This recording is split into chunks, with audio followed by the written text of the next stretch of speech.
Ma'am, I need you to step aside. Now. The airport security guard's hand was already on his radio, his eyes scanning me like I was a threat. I stood there in my crisp pilot uniform, 4 gold stripes on my shoulders, my carry-on in one hand and my crew badge in the other. Terminal C at Atlanta's Hartsfield-Jackson International Airport buzzed around us with thousands of passengers. But in that moment, everything narrowed to the guard's suspicious glare and the cold metal of handcuffs he was pulling from his belt. "I'm sorry, officer, but I'm Captain Lily Morrison. I'm scheduled to fly Delta Flight 2847 to Los Angeles in 40 minutes. My crew is waiting at gate." "Sure you are." He cut me off, his voice dripping with sarcasm. "And I'm the president. Let's see some real ID, not whatever fake badge you bought online. My name is Lily Morrison. I'm 32 years old, and I've spent the last decade of my life earning every single one of those stripes on my uniform. I was the only black woman in my flight academy class. I flew cargo planes through storms that made grown men cry. I logged over 5,000 flight hours before any major airline would even look at my resume. And now, standing in the middle of my home airport where I'd flown hundreds of routes, I was being treated like a criminal. This is my real badge, sir. If you'll just scan it in your system." "Step back." His hand moved to his weapon. Other passengers were stopping now. Phones coming out. Recording. Hands where I can see them. I raised both hands slowly, my crew badge dangling from my fingers. The humiliation burned through me like acid. 10 years of fighting to be taken seriously. 10 years of proving I belonged in that cockpit, and here I was, about to be handcuffed because some security guard couldn't believe a black woman could be a pilot. "There's obviously been a misunderstanding," I said, keeping my voice steady even though my heart was hammering. "My first officer is already on board. Captain Rodriguez can verify. Save it." The guard grabbed my wrist, and the cold metal of the handcuffs clicked into place. "We've had reports of someone impersonating airline crew, trying to get into restricted areas." "Reports from who?" The question came out sharper than I intended. He didn't answer, just called for backup on his radio while passengers whispered and recorded. I could already see it. "Black woman arrested for impersonating pilot." The headlines would write themselves. That's when I saw her.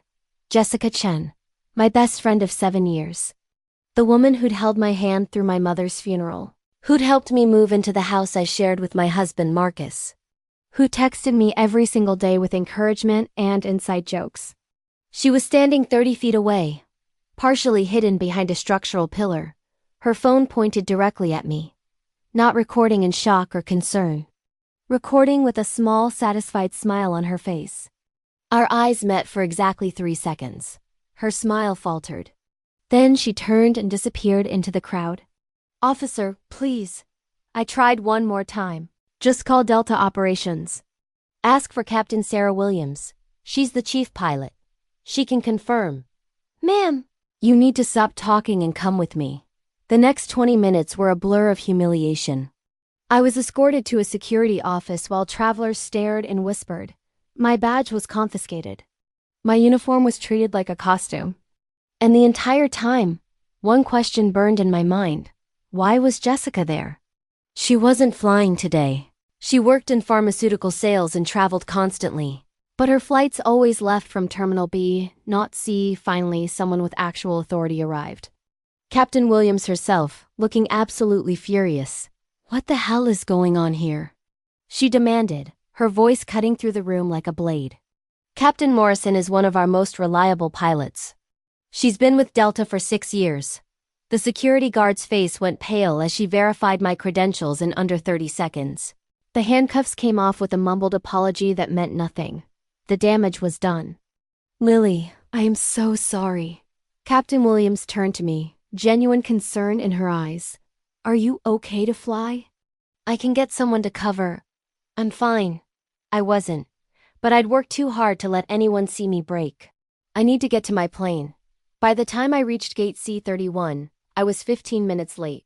My first officer, Tom Rodriguez, was pacing near the boarding door, stress written all over his face. "Captain Morrison." "Thank God. We were about to call for a replacement." "What happened?" "Security issue."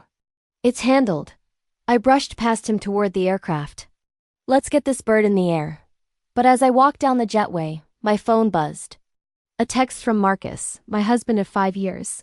Working late again tonight. Don't wait up. Love you. Standard message. Nothing unusual. Except, another text came through. This one from Jessica. Oh my God, are you okay? Just saw on Twitter that a pilot was arrested at a TL. Please tell me that wasn't you. Call me! I stared at that message for a long moment. She'd been there. She'd seen the whole thing happen. She'd recorded it with that strange smile on her face. And now she was pretending she'd only just heard about it on social media. Something was very, very wrong. I slipped my phone into my pocket and stepped onto my aircraft. That question still burning. Why had Jessica been there? And why was she lying about it? I had no idea that in 3 days I would discover the answer. And it would shatter everything I thought I knew about my life, my marriage, and the woman I trusted more than anyone in the world. If you're hooked by this story of betrayal and justice, subscribe to the channel because what happens next will leave you speechless. What I didn't know as I prepared for takeoff was that Jessica wasn't just at the airport by coincidence. She was there to make sure I got delayed, got humiliated, got rattled enough to make a mistake. Because while I was being handcuffed and questioned, my husband Marcus was 40 miles away, signing papers that would destroy everything I'd built. And the security guard who targeted me. He'd received a very specific anonymous tip that morning, complete with my photo and flight schedule, claiming I was a threat. The trap had been set perfectly. I just didn't know I was already caught in it. The flight to Los Angeles was flawless. Lily landed smoothly, completed her post-flight checks, and smiled at passengers as they deplaned. Every single one of them looked at her with surprise when they realized she'd been their captain. Some even commented, "Wow, you flew this plane?" As if her uniform had been a costume all along. By the time she reached her hotel room in Century City, exhaustion had settled into her bones. Not from the flight. From the constant performance of proving she belonged. She pulled out her phone and saw 17 missed calls. 12 from Jessica. 5 from her mother-in-law, Patricia Morrison. That was strange. Patricia never called. In 5 years of marriage to Marcus, his mother had maybe called Lily directly 3 times. And each time it had been to ask when they were giving her grandchildren. Lily called Jessica first. She answered on the first ring. Oh my God, Lily, finally! Finally. Finally. Fidikitat, the first ring. Oh my God, the first ring. Oh my God, Lily. Finally. Finally. I've been worried sick about you. Jessica's voice was breathy, dramatic. Twitter is going crazy. There's a video of you being handcuffed at the airport. Do you know who posted it? No idea. Jess, I need to Lily ask you sat something. on the edge of the hotel Were bed. you at the airport today? At Terminal C? Silence. Just a beat too long. What? No, I was at a client meeting in Buckhead all morning. Why would I be at the airport? I thought I saw you. Near gate C31, around 2 p.m. Definitely wasn't me, babe. Jessica laughed, but it sounded forced. You know I fly out of Terminal B when I travel. Must have been someone who looked like me. You were probably stressed after that horrible experience. Lily closed her eyes. She'd seen Jessica's face clearly. Their eyes had met. There was no mistake. Yeah, Lily said quietly. Must have been the stress. They talked for a few more minutes. Jessica asked about Marcus, about Lily's schedule, about when she'd be back in Atlanta. Normal best friend questions. But something felt off, like a frequency slightly out of tune. After hanging up, Lily called Patricia. Her mother-in-law answered immediately. Lily, darling, I've been trying to reach you all day. I was flying. Is everything okay? Is Marcus all right? Marcus is fine. I wanted to talk to you about something. In person, preferably. When are you back in town? Tomorrow afternoon. Patricia, what's going on? The older woman hesitated. It's probably nothing. But I was at the club today for lunch and I ran into Diane Westbrook. You know, Richard Westbrook's wife. The attorney? Okay. She mentioned seeing Marcus at her husband's office this morning. Said he was signing some important papers. She assumed I knew about it. But when I asked Marcus later, he said he was at his office in Midtown all day. He seemed Irritated that I'd asked, Lily's stomach tightened. Maybe it was a work thing. Marcus has been closing that big development deal. Richard Westbrook is a divorce attorney, Lily. Patricia's voice was gentle but firm. He doesn't handle real estate. The hotel room suddenly felt too small, the air too thin. I'm sure there's an explanation, Lily heard herself say. Marcus wouldn't. We're fine. We're happy. Of course, dear. I'm probably being a paranoid old woman. But promise me you'll talk to him when you get home. I promise. After they hung up, Lily sat in the silence, her mind racing. Marcus at a divorce attorney's office. Jessica lying about being at the airport. The anonymous tip that had led to her humiliation. She opened her phone and pulled up her text thread with Marcus. His message from earlier stared back at her. Working late again tonight. Don't wait up. Love you. On impulse, she opened their shared credit card account. Something she rarely checked because Marcus handled most of their finances. He made more as a senior architect than she did as a pilot, and he'd always been good with money. The recent charges made her blood run cold. Tiffany & Co. $8,400, 2 weeks ago. She'd received no jewelry. The Ritz-Carlton Buckhead, $1,200, last weekend. Marcus had told her he was at a conference in Nashville. Maggiano's Little Italy, $340, 3 days ago. He'd said he was working late. And there, buried in the middle, Atlanta Family Law Associates, $5,000 retainer, this morning. Lily's hands were shaking now. She scrolled further back. 2 months of charges she'd never questioned. Hotel rooms. Expensive dinners. A pattern of lies hidden in plain sight. Her phone buzzed. A text from Marcus. Miss you. Can't wait for you to get home tomorrow. We need to talk about something important. Good news, I promise. Good news. He wanted to talk about good news right after paying a divorce attorney a $5,000 retainer. Another text came through. This one from Jessica. BTW, Marcus mentioned you might be upset about something. He seemed worried. Everything okay with you two? Lily stared at that message. When had Jessica talked to Marcus? And why would he tell her that Lily might be upset before Lily even knew she should be upset? Something clicked in her mind. A memory from 6 months ago. She'd come home early from a trip that got canceled due to weather. The house had been empty, but there'd been 2 wine glasses in the sink. Marcus had said his colleague from work, David, had stopped by to discuss a project. David didn't drink wine. He was 10 years sober and very open about it. Another memory. A year ago, Jessica had shown up at their house with a key, saying Marcus had given her one for emergencies. Lily had thought it was sweet, thoughtful, a sign of how close-knit their little family was. Now she remembered the look on Marcus's face when Jessica had mentioned it. Not surprise. Not the reaction of someone whose wife was discovering he'd given away a house key without discussing it. Relief. Like he was glad it was finally out in the open. How long? The question echoed in her mind. How long had this been happening right under her nose? Lily pulled up her laptop and opened Facebook.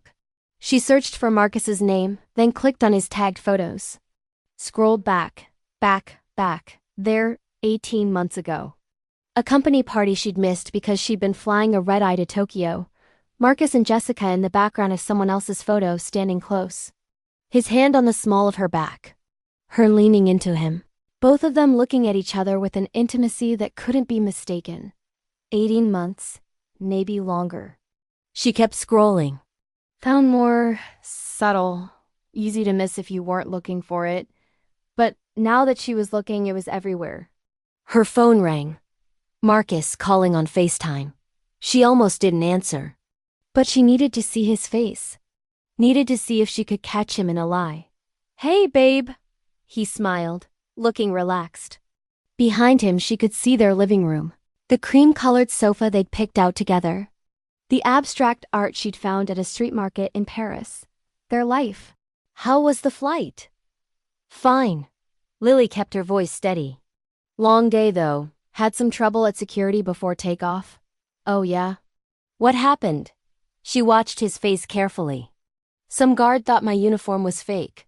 Thought I was impersonating a pilot. Can you believe that? Marcus's expression didn't change. Not a flicker of prior knowledge. Either he genuinely didn't know, or he was an incredible actor. That's insane. Did you report him? It's being handled. She paused. Hey, where are you? You said you were working late. Yeah, I'm home now. Got out earlier than expected. He shifted the camera slightly, showing more of the living room. Empty. No signs of anyone else. Thought I'd surprise you by actually getting some sleep for once. That's nice. Lily's mind was calculating. Patricia called me today. For just a second, just a fraction of a moment, something crossed his face. Worry? Fear? Then it was gone, replaced by casual interest. Oh yeah, how's Mom? She's fine.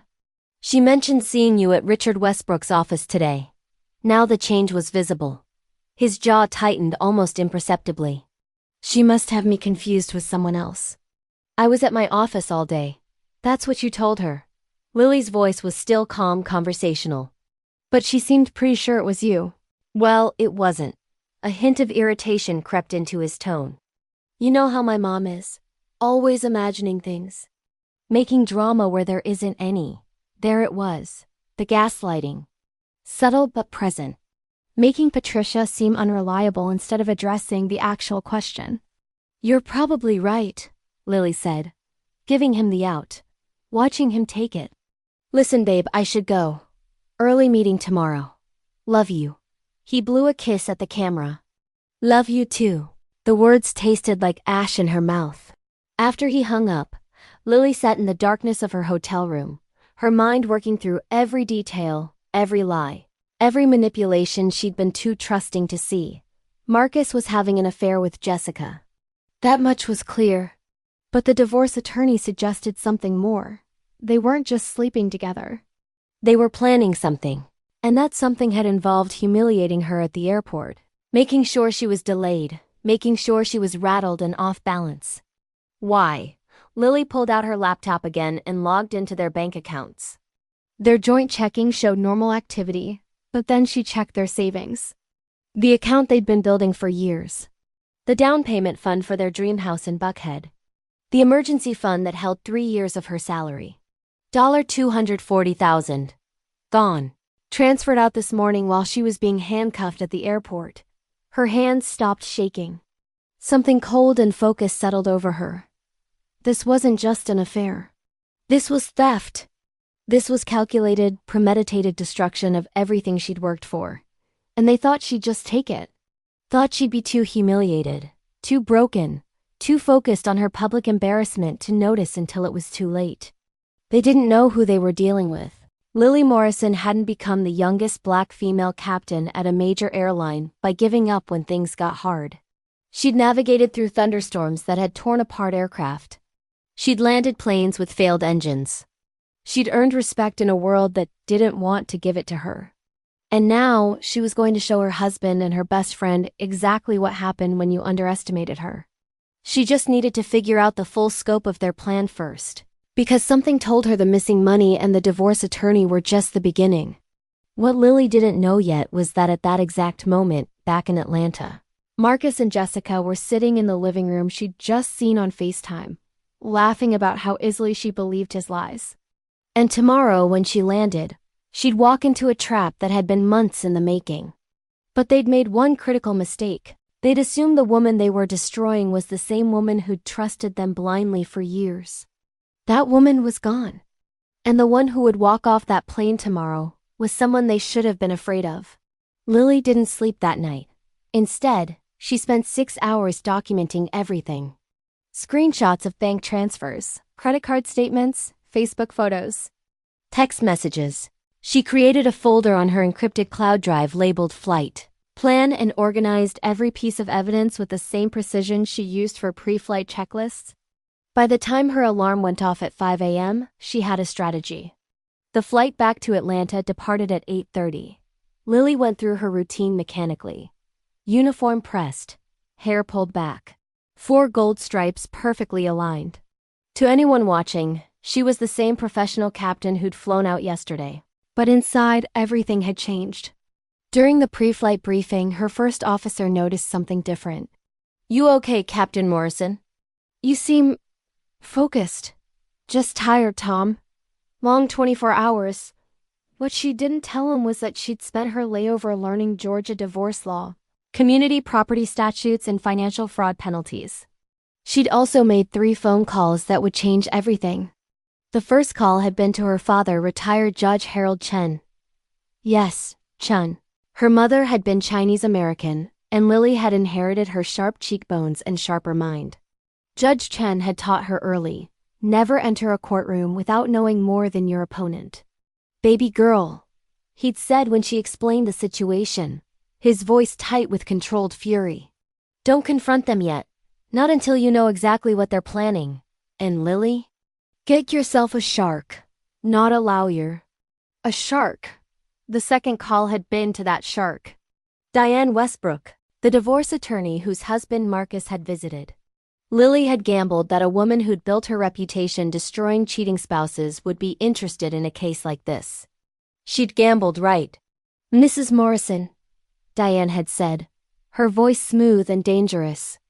I can't discuss my husband's clients, but I can tell you that if someone were to hire me, and if that someone had evidence of financial fraud combined with adultery, and if that someone happened to be a successful woman whose assets were being stolen, that would be the kind of case I'd take for free just to watch the other side burn. Lily had hired her on the spot. The third call had been to Marcus, sweet and unsuspecting. Hey babe, my flight lands at 3 p.m. Want to pick me up? We could grab dinner. Talk about that good news you mentioned? He'd sounded thrilled. Absolutely. I'll be there, gate B22, right? That's the one. She'd smiled into the phone. Venom disguised as honey. Can't wait to see you. Now as the plane pushed back from the gate, Lily's mind was working through every angle. Marcus thought he was picking her up to deliver whatever rehearsed speech he'd prepared. Probably something about growing apart. Needing space. The marriage not working. What he didn't know was that Diane Westbrook would be waiting in the cell phone lot with a process server, ready to hit him with paperwork the moment Lily gave the signal. But first, she needed more information. She needed to know what Jessica's role was beyond the affair. Because that airport incident had been too coordinated, too specific. Someone had called in that tip with her photo, her flight number, her exact schedule. Halfway through the flight, while Tom handled the controls, Lily pulled out her phone on airplane mode and scrolled through old messages. She found the text thread with Jessica from 3 months ago. Jessica, oh my God, you're flying to LAX tomorrow. What time? Lily, 2 p.m. departure. Why? Jessica, just thinking I might have a client meeting out there. Would be fun to grab dinner. Lily, would love that. I land at 4:30 Pacific. Jessica, damn. My meeting is at 3. Next time, Lily stared at that exchange. Jessica had asked for her exact flight time. The conversation had felt natural then. Now it looked like intelligence gathering. She scrolled back further, found dozens of similar exchanges. Jessica asking about her schedule, her routes when Marcus would be home alone. All disguised as friendly interest. How had she been so blind? The plane hit turbulence, and Lily's hands automatically adjusted the controls, her body responding to the aircraft's needs even as her mind churned through betrayal. Her phone buzzed with a new text. She'd turned it back on after landing in Atlanta, taxiing toward the gate. It was from Jessica. Hey babe, welcome home. Want to grab drinks tonight? Girls' night? I have so much to tell you about this new guy I'm seeing. He's amazing.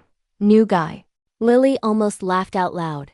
The audacity was breathtaking. She typed back. Sounds perfect. But Marcus is picking me up for dinner. Rain check for tomorrow? Jessica. Tomorrow works. Have fun with hubby. The emoji made Lily's stomach turn. She pocketed her phone and finished her post-flight duties, thanked her crew, and rolled her carry-on through the jet bridge into the terminal. Gate B22 at Hartsfield-Jackson was always crowded.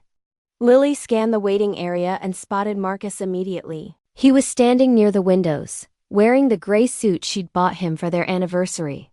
He looked good, confident, like a man without a care in the world. Like a man who wasn't about to lose everything. Their eyes met. He smiled and walked toward her, arms open for a hug.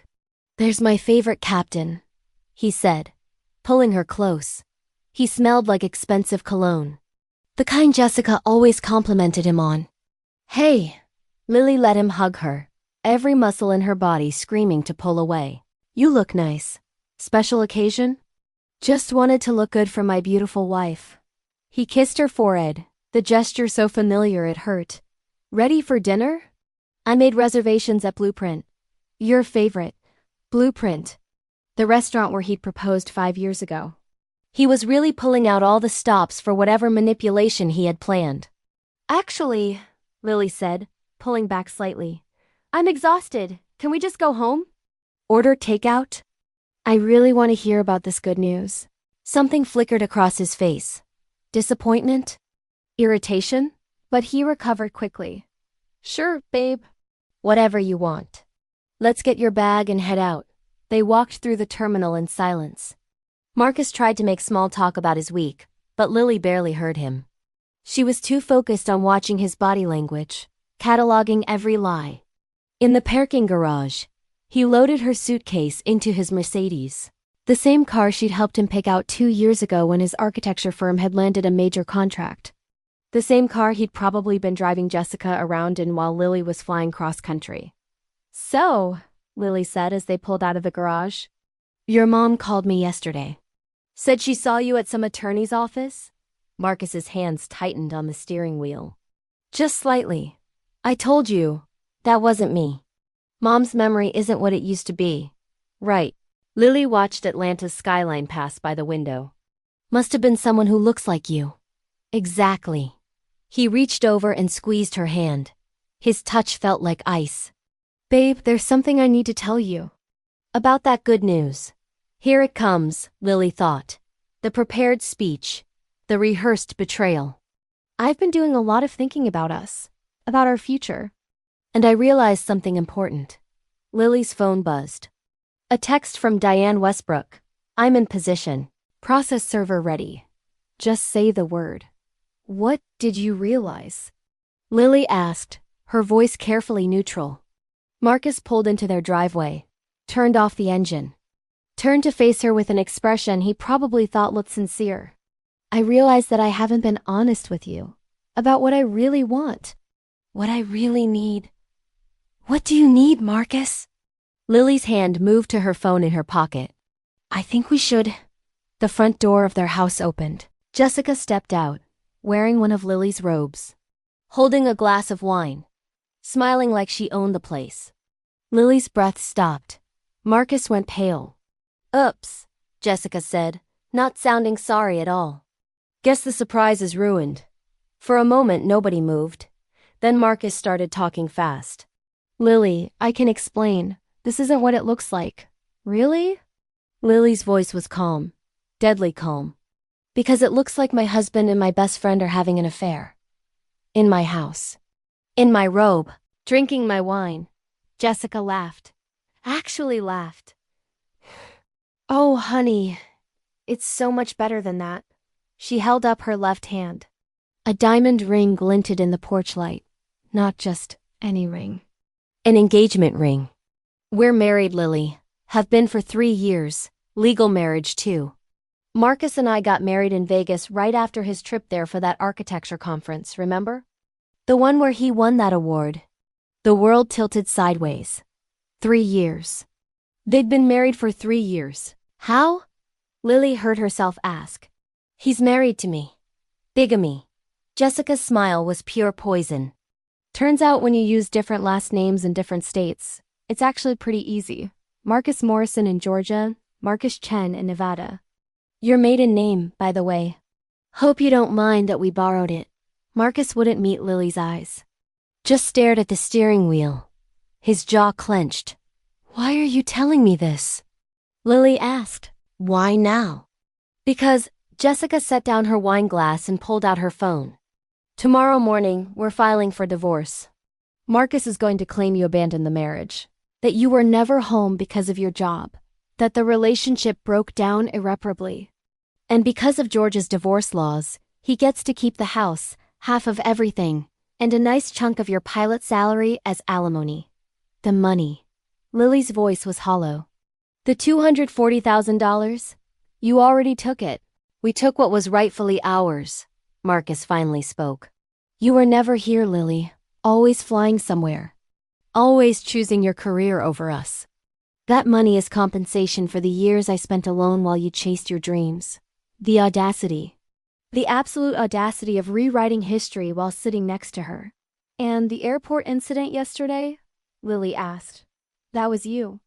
Jessica's smile widened. That was a bonus. We needed you delayed, distracted. Didn't want you catching an earlier flight home and walking in before we were ready. The anonymous tip was easy.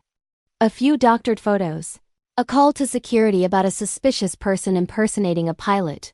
We knew exactly which buttons to push. Lily sat perfectly still. Her hands weren't shaking. Her voice wasn't breaking. 5 years of flying through storms had taught her how to stay calm when everything was falling apart.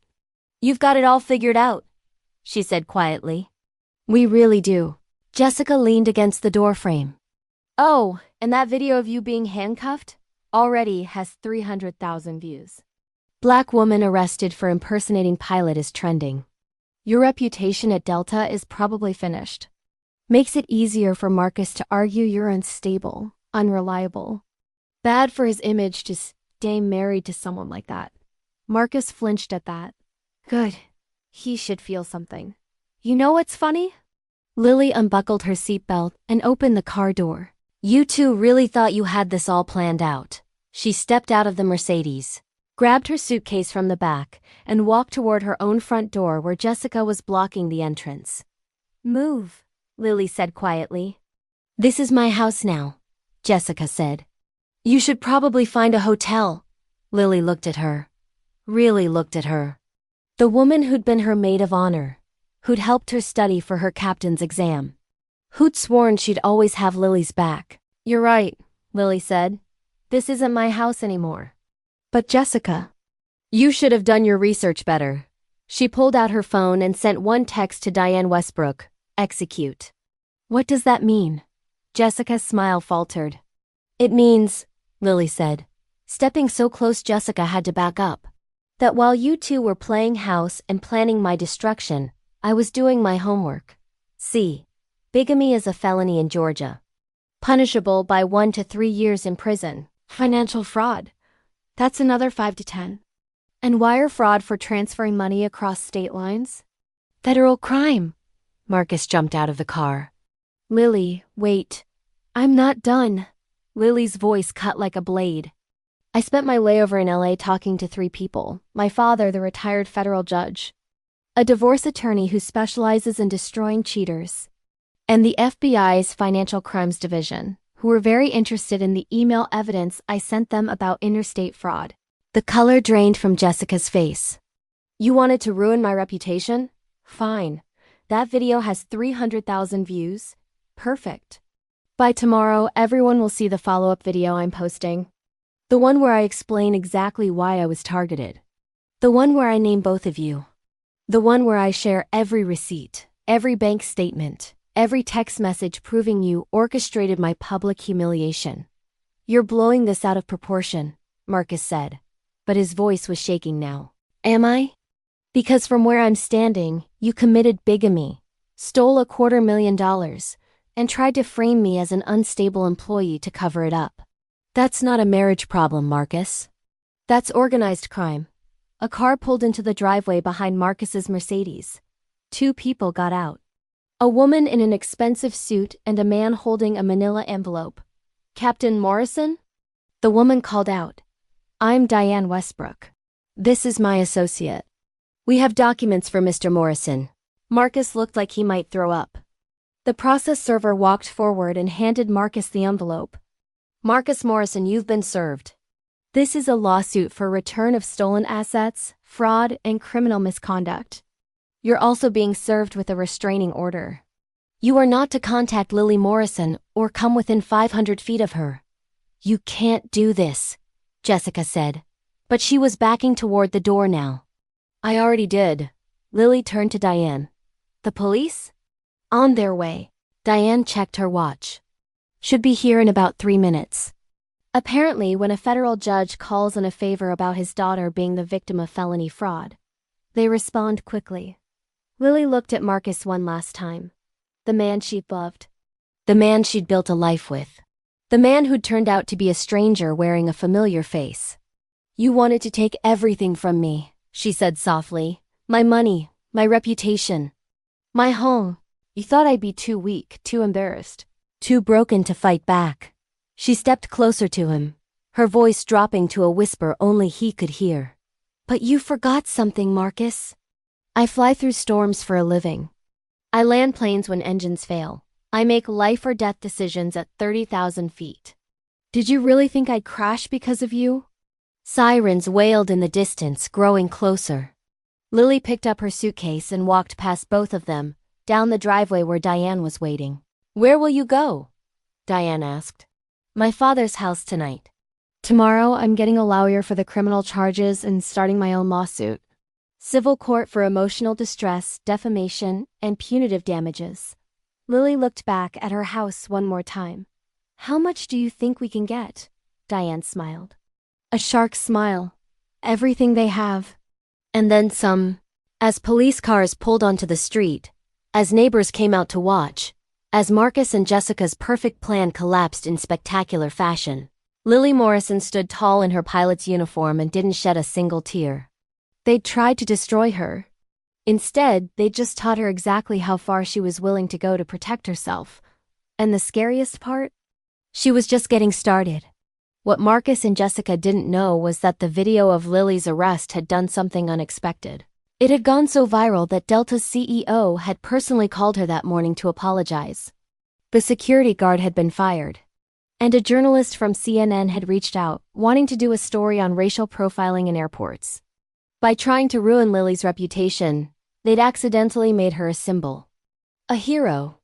And now that hero was coming for everything they'd ever valued. The war hadn't even started yet. This was just the opening move. The arrest happened fast. 2 Atlanta PD officers stepped out of their patrol car, their expressions already set with that particular hardness cops get when dealing with people who hurt women. Marcus Chun Morrison? The female officer, her nameplate reading Detective Williams, walked straight toward him. "You're under arrest for bigamy, wire fraud, and conspiracy to commit fraud. You have the right to remain silent. This is insane." Marcus backed against his Mercedes. "I haven't done anything wrong. This is my wife. She's clearly unstable. Save it." Detective Williams turned him around and snapped handcuffs on. "We've reviewed the evidence Captain Morrison provided. Bank transfers, 2 marriage certificates, communications planning fraudulent activity. You're done talking." Jessica tried to slip back into the house, but the male officer blocked her path. "Jessica Chun? You're also under arrest. Same charges." "I want a lawyer," Jessica said, her voice sharp. The sweet best friend act had completely evaporated. "Smart." The officer cuffed her too. "You're going to need a good one." As they were being loaded into separate patrol cars, Marcus finally looked at Lily. Really looked at her. And for the first time, she saw something beyond the lies. Fear. "Lily, please. We can work this out. I made a mistake, but we don't have to do this." "A mistake?" Lily's voice was ice. "You married someone else while married to me. You stole our savings. You orchestrated my public humiliation. That's not a mistake, Marcus. That's a pattern of calculated cruelty. I loved you." "No." Lily cut him off. "You loved my money. You loved my benefits. You loved having a successful wife to show off at parties while screwing my best friend in our bed. That's not love. That's exploitation." Detective Williams paused before closing the patrol car door. "Captain Morrison, we'll need you to come down to the station tomorrow to give a formal statement. But I want you to know what they did to you at the airport. That anonymous tip? We traced it back to a burner phone purchased by Miss Chun. That's a false police report, harassment, and conspiracy. We're adding those charges too."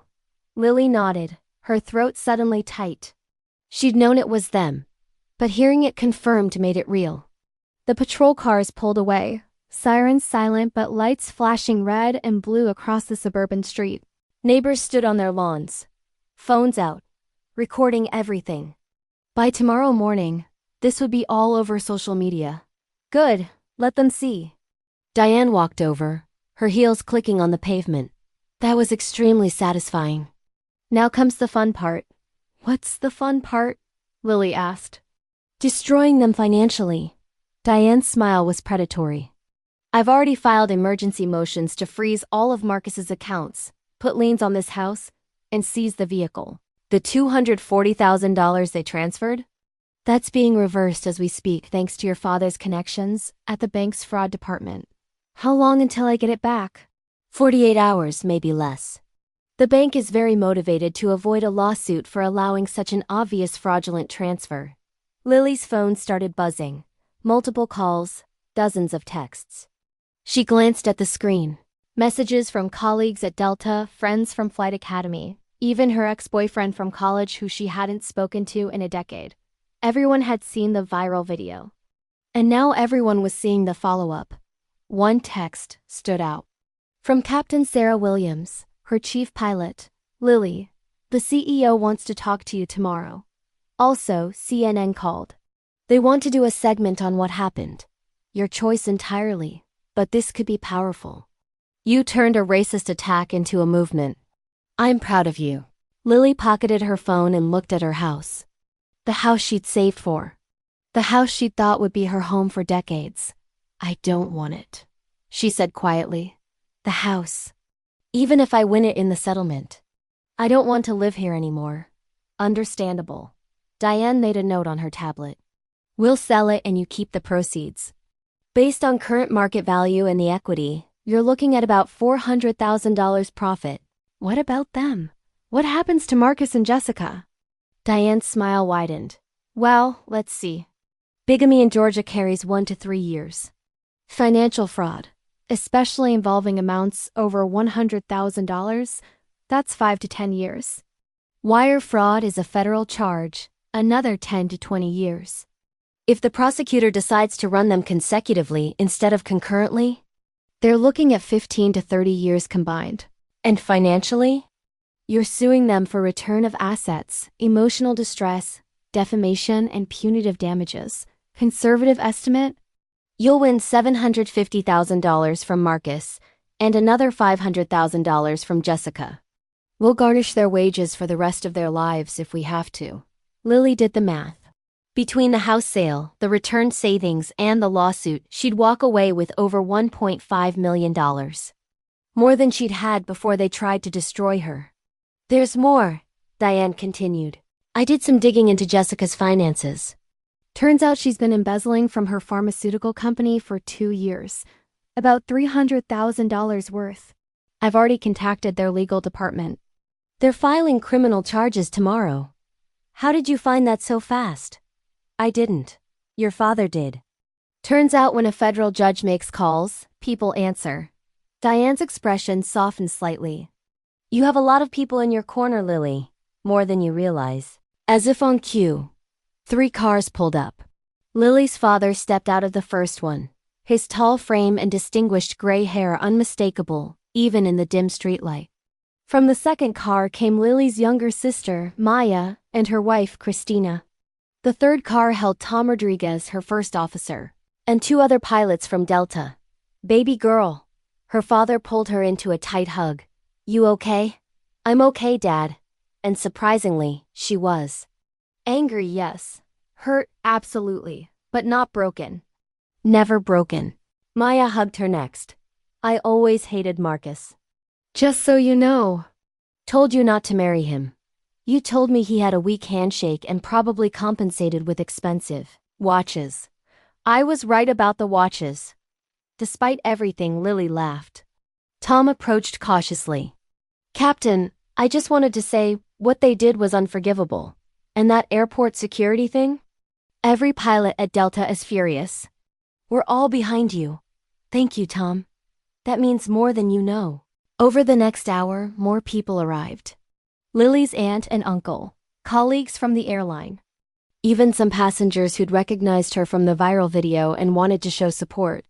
Her front lawn became an impromptu gathering of people who refused to let her face this alone. Inside the house, her house, Diane and her team were documenting everything. Taking photos of Jessica's belongings, cataloging items for the lawsuit, building an airtight case. Lily's phone rang. Unknown number. She almost didn't answer, but something made her pick up. Captain Morrison? A woman's voice, professional and warm. This is Amanda Chun from CNN. I hope this isn't a bad time. Lily looked around at her family, her friends, the literal army of support surrounding her. Actually, it's a perfect time. We'd like to do a story on what happened to you. Not just the airport incident, but the whole situation. We've already done some preliminary reporting and discovered similar cases. Black female professionals being targeted, humiliated, their credibility questioned. Your story could help expose a much bigger problem. When do you want to film? Tomorrow, if you're available. We'd like to interview you, your colleagues, and, if possible, get footage of you actually flying. Show viewers that you're not just a victim, but a highly skilled professional who was targeted specifically to be torn down. Lily thought about Marcus and Jessica, sitting in jail cells, probably calling lawyers. Probably still thinking they could talk their way out of this. I'm available, she said. And I want to show everything. The evidence, the marriage certificates, the bank transfers. I want people to see exactly what they did. Are you sure? That's very personal information to share publicly. I'm sure. Because this isn't just about me anymore. This is about every woman who's been gaslighted, every professional who's been undermined, every person who's been told they're crazy for trusting their instincts. If my story can help one person recognize the warning signs earlier than I did, it's worth it. If you're feeling the power of this moment and want to see more stories of people taking back their power, make sure you're subscribed. Because what happens next will restore your faith in justice. The next morning, Lily stood in Delta's Flight Operations Center, camera crew surrounding her while she walked through her pre-flight routine. Amanda Chen asked questions, and Lily answered honestly, showing the meticulous preparation that went into every single flight. This is what they tried to destroy, Lily said, her hand on the throttle of a Boeing 737 simulator. They wanted people to think I was incompetent, unstable, unqualified. But you can't fake these stripes. You can't lie your way through 5,000 flight hours. You either know how to fly or you don't. And I know how to fly. The segment aired that evening. Within 2 hours, it had been viewed 10 million times. The response was overwhelming. Other Black female pilots shared their stories. Women in other male-dominated professions spoke out about similar experiences. The hashtag IKNOW How to Fly trended worldwide. Marcus and Jessica's names were everywhere. Their photos, their mugshots, their crimes. Marcus's architecture firm released a statement terminating his employment. Jessica's pharmaceutical company didn't just fire her, they publicly announced the embezzlement charges and their cooperation with prosecutors. But the worst blow came from an unexpected source. Marcus's mother, Patricia, held her own press conference. I am ashamed of my son, she said, her voice shaking but clear. I raised him to respect women, to honor his commitments, to be honest. He has failed on every count. Lily Morrison is a remarkable woman who deserves so much better than what my son gave her. I support her completely in seeking justice, and I will testify against Marcus if needed. The public disownment was devastating. More devastating than the jail time. More devastating than the financial ruin. Marcus's own mother had turned her back on him. 3 days after the arrest, Lily received an envelope via courier. Inside was a handwritten letter from Jessica. Lily, I know you probably hate me. You should. I hate myself. But I need you to know the truth. It was all Marcus's idea. He approached me 2 years before we got married in Vegas. He showed me your bank accounts, your retirement funds, your pilot salary. He said you'd never notice if we skimmed a little here and there. That you were too focused on flying to pay attention. I was stupid enough to believe him. Stupid enough to think I was special. But I wasn't. Last night, the police told me they found evidence of 3 other women. 3 other relationships he was running simultaneously. I was just another mark to him. Just like you were. He's already trying to cut a deal, trying to pin everything on me. Says I was the mastermind, that I seduced him, that I manipulated the whole thing. The man I thought loved me is throwing me under the bus to save himself.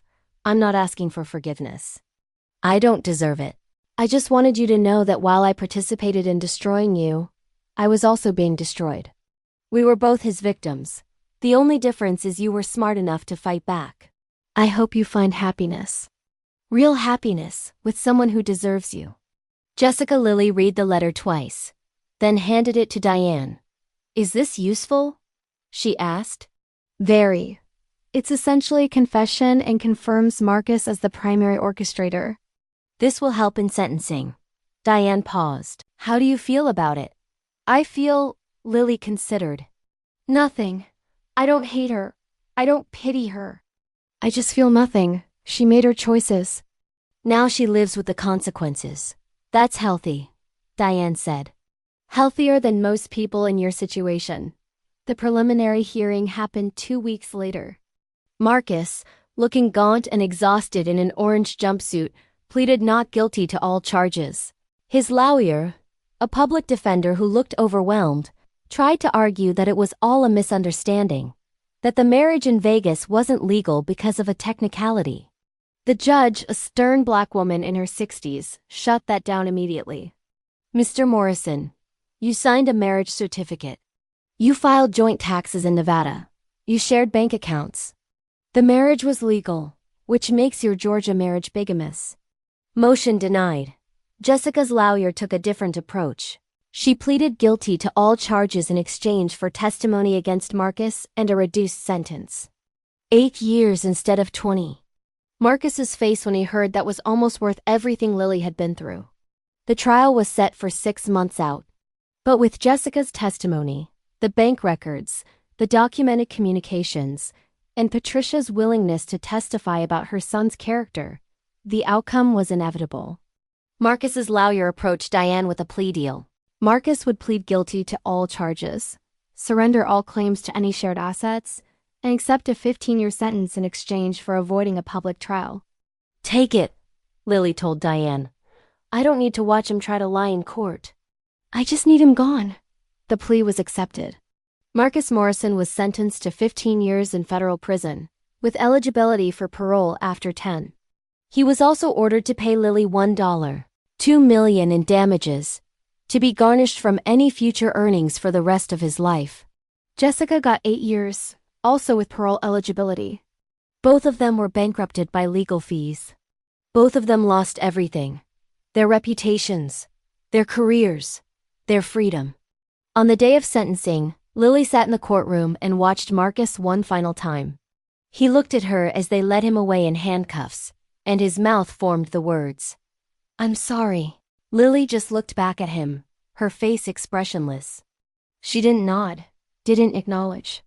Just watched as the man who'd tried to destroy her was led away to spend the next decade in a cell. Outside the courthouse, reporters swarmed. Lily made one statement, brief and direct. Justice was served today. Not just for me, but for every person who's been betrayed by someone they trusted. My message is simple. Document everything, trust your instincts, and never let anyone convince you that seeking justice makes you the villain. I'm moving forward with my life, my career, and my healing. Thank you. She walked away from the microphones, from the cameras, from the entire nightmare that had consumed 6 months of her life. It was over. Or so she thought, because that evening, as Lily packed for a flight to Tokyo, her first international route since the scandal, she received an email from an attorney in Nevada.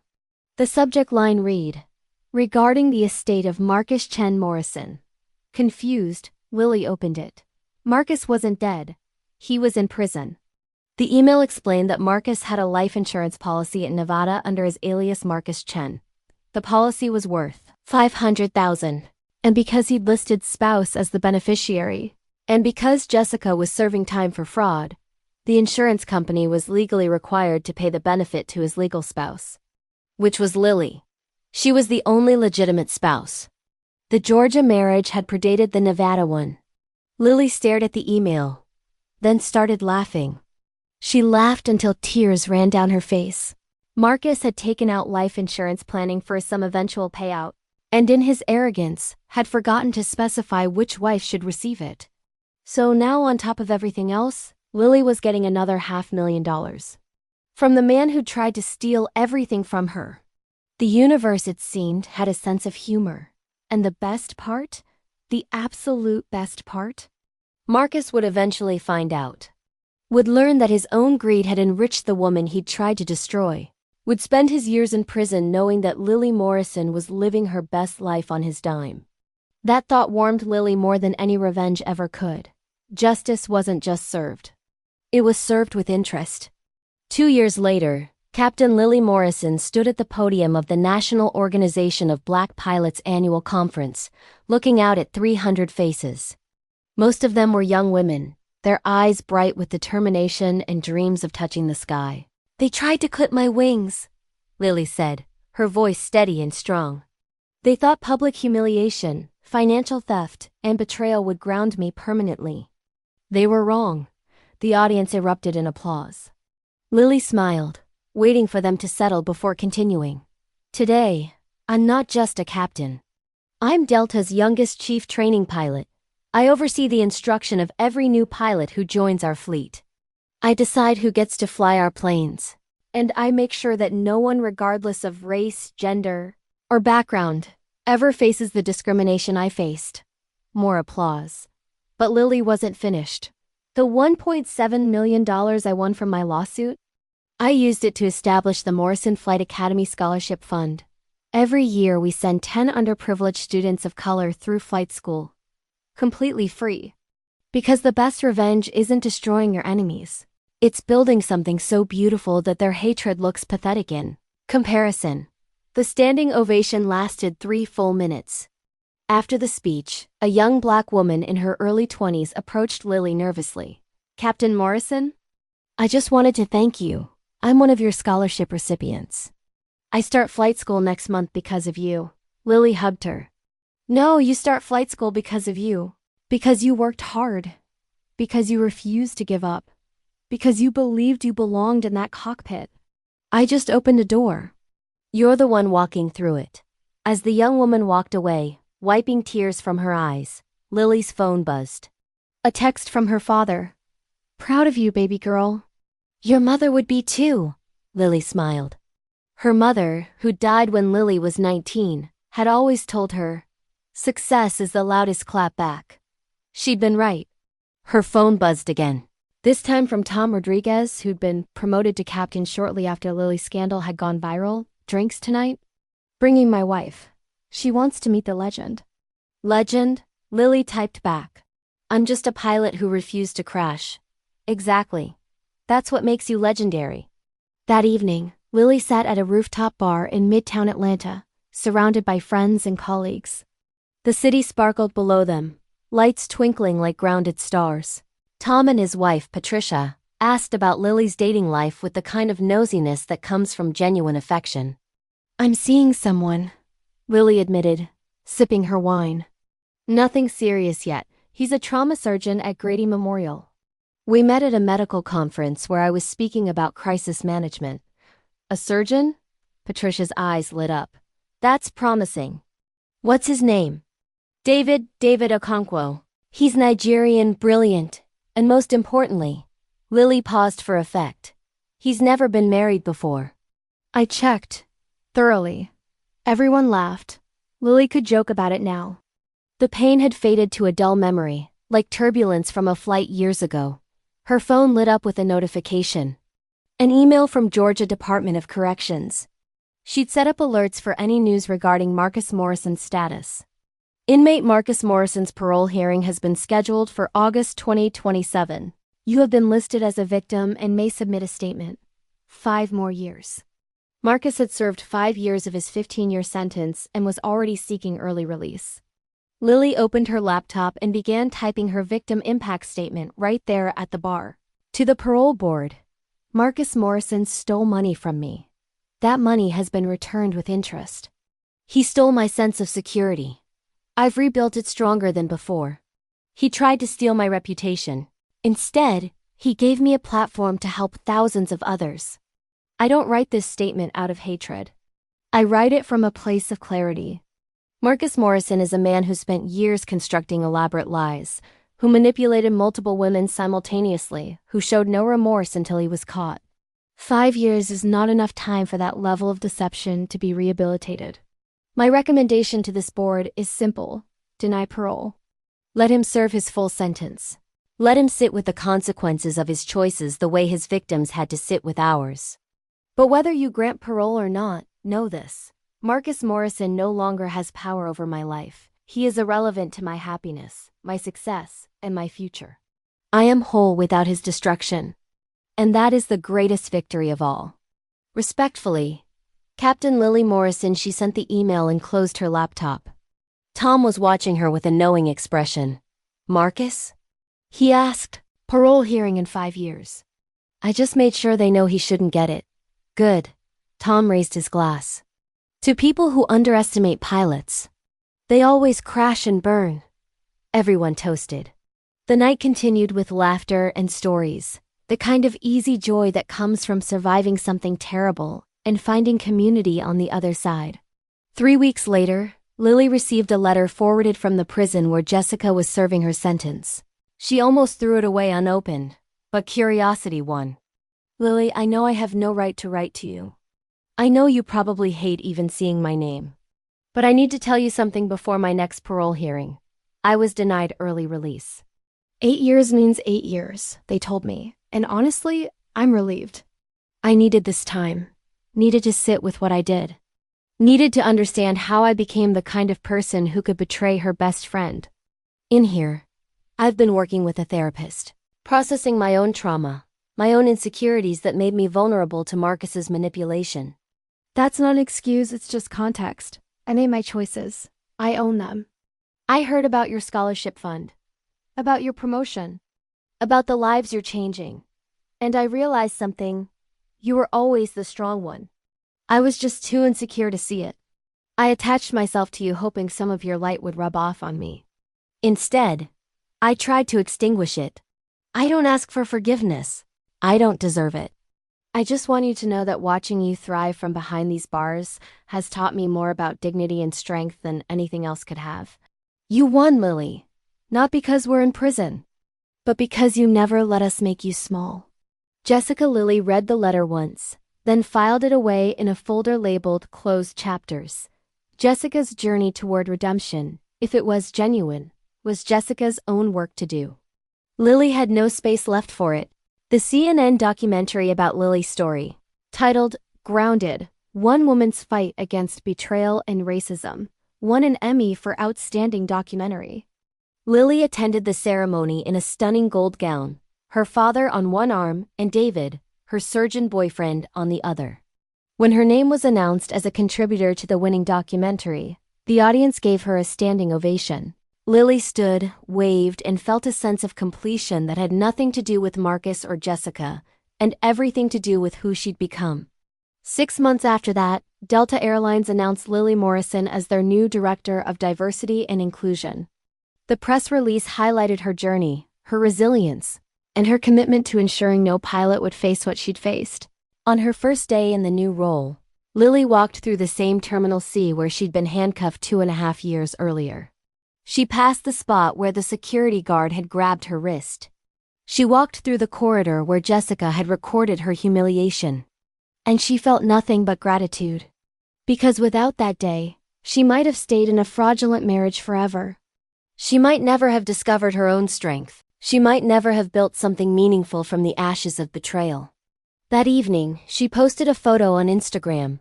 Her standing in her Delta office, her title placard visible, her smile genuine. The caption read, "They buried me. They didn't know I was a seed. I'm blooming now and taking others with me." To everyone who's been betrayed, stolen from, or made to feel small, your story isn't over. The best chapters come after survival. Keep flying. The post went viral. Again. But this time it wasn't about her pain. It was about her power. 10 years after the arrest, Lily attended a conference in New York. During a break, she found herself in an elevator with a woman who looked vaguely familiar. Older, worn down, with gray streaks in her hair. It was Vanessa Cole, Jessica's mother. They stood in awkward silence for 3 floors. Then Vanessa spoke. "You're Captain Morrison." "I am. My daughter talks about you." In her letters from prison, Lily said nothing. "She destroyed herself trying to be you," Vanessa continued, her voice soft. "She was so jealous of your success, your marriage, your confidence. Marcus knew that. He exploited it. And instead of being a real friend and admitting her jealousy, she tried to tear you down to her level." The elevator dinged. Lily's floor. "Mrs. Cole," Lily said as the doors opened. "Jessica didn't destroy herself trying to be me. She destroyed herself trying to take what was mine instead of building her own. There's a difference." She stepped out, leaving Vanessa in the elevator with that truth. The final message came on the 15th anniversary of the day Marcus had been arrested. Lily received a letter from the parole board. Marcus Morrison's parole request has been denied. He will serve his full 15-year sentence. Your victim impact statement was instrumental in this decision. Lily read it, felt a small moment of satisfaction, then filed it away and went back to her life. Because Marcus Morrison had become exactly what he deserved to be, irrelevant. Lily Morrison, on the other hand, had become something extraordinary. Not despite what had happened to her, but because of how she'd chosen to rise from it. She'd turned betrayal into advocacy, theft into generosity, humiliation into power. Marcus had tried to ground her. Instead, he'd taught her exactly how high she could fly. And as Lily boarded a plane that evening, not as a pilot but as a passenger heading to a vacation in Bali with David, who'd proposed 3 months earlier, she looked out the window at the sky and smiled. Some people try to destroy you because they can't handle your light. The key is to shine brighter, fly higher, and never look back. Because the best revenge isn't hurting those who hurt you. It's becoming so happy, so successful, so completely whole that their sabotage looks like the best thing that ever happened to you. Marcus tried to destroy Lily, but he only destroyed himself. And she used the rubble of his betrayal to build an empire of second chances for others. That's not just justice. That's poetry. If this story moved you, if it reminded you that survival is possible and thriving is inevitable when you refuse to stay down, subscribe to this channel. Share it with someone who needs to hear that their betrayal story doesn't define their future. Drop a comment about where you're watching from and what part of Lily's journey resonated most with you. Remember, they can handcuff you, steal from you, humiliate you, and betray you, but they can't take your wings. Those are yours forever. And sometimes, the people who try to clip them just end up teaching you exactly how strong your flight can be. Lily Morrison learned to fly through storms. And in the end, she didn't just survive the crash. She soared above it.